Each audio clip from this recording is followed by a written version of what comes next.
there's this concept of greatness, but with greatness, you enter a interesting dichotomy, this balance between being great and being relatable.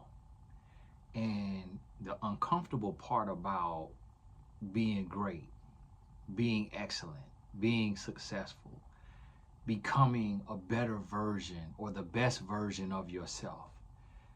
The uncomfortable part about it is you risk looking crazy to other people who are not in that season of their life. Because greatness demands sacrifice, and sacrifice is not common, it's not normal, because most people do what's comfortable. But in order to be great, you have to be comfortable being uncomfortable. In order to be great, you have to be comfortable being different. You have to be willing to do what others will not do. And you got to be willing to do that in the face of your loved ones. You got to be willing to do that in the presence of your closest friends, your coworkers, your family members. And what greatness does is it separates you before it elevates you. And the reason being is because not everyone will make it. Not everyone wants to even go. But if there is something in you that you know is calling you to be better and to be different, to do more, so you can go further, you have to listen to that call.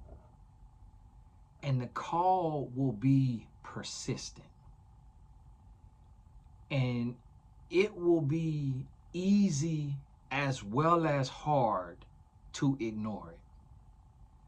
But the main reason you will ignore it is because it appears no one else is listening. But you can hear it, and it's ringing loud. And you have to obey the call in order to fulfill your purpose.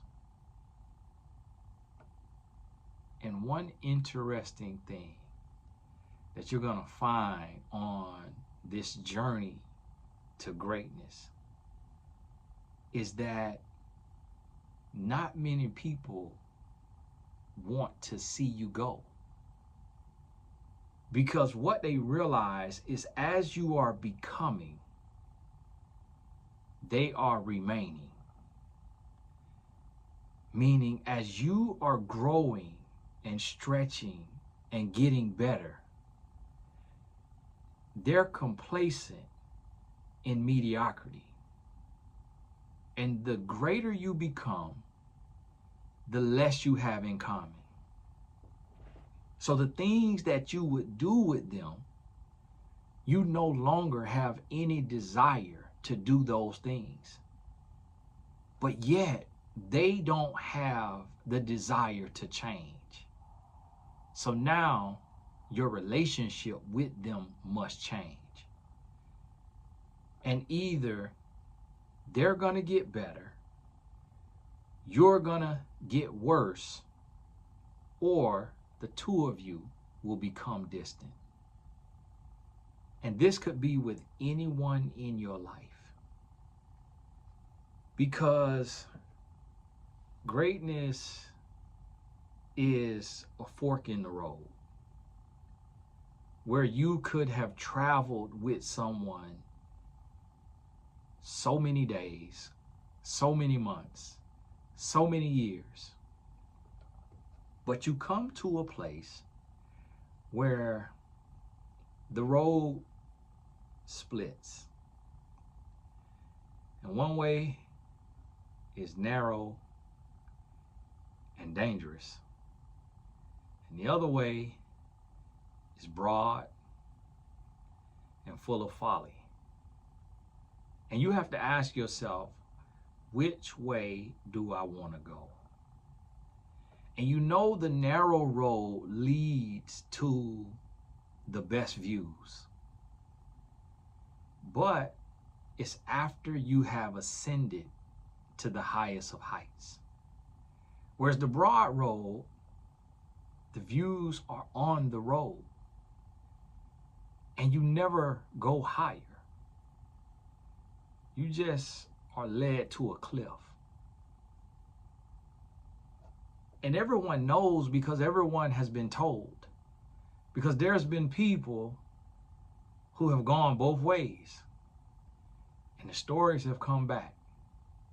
But yet, it doesn't make the choice any easier because no matter what we hear, we all want to find out for ourselves.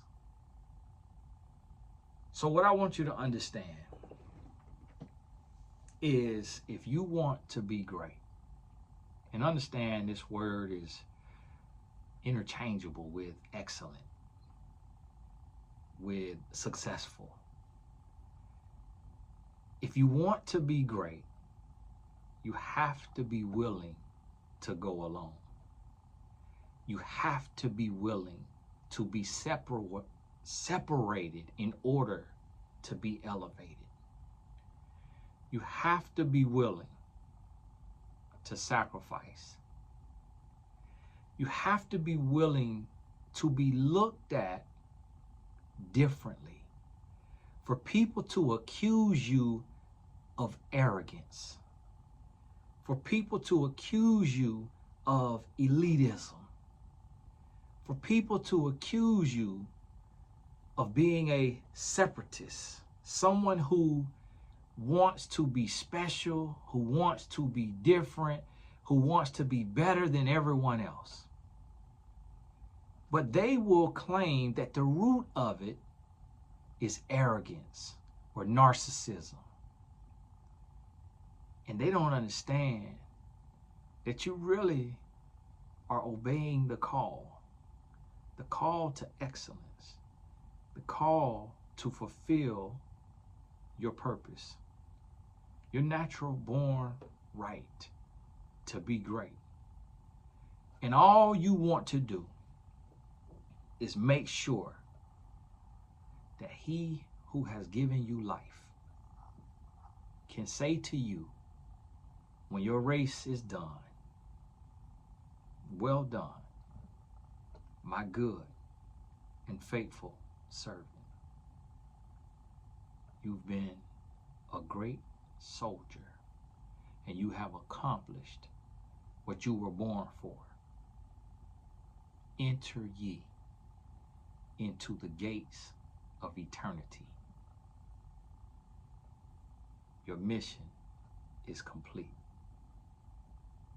God bless you. I hope to see you.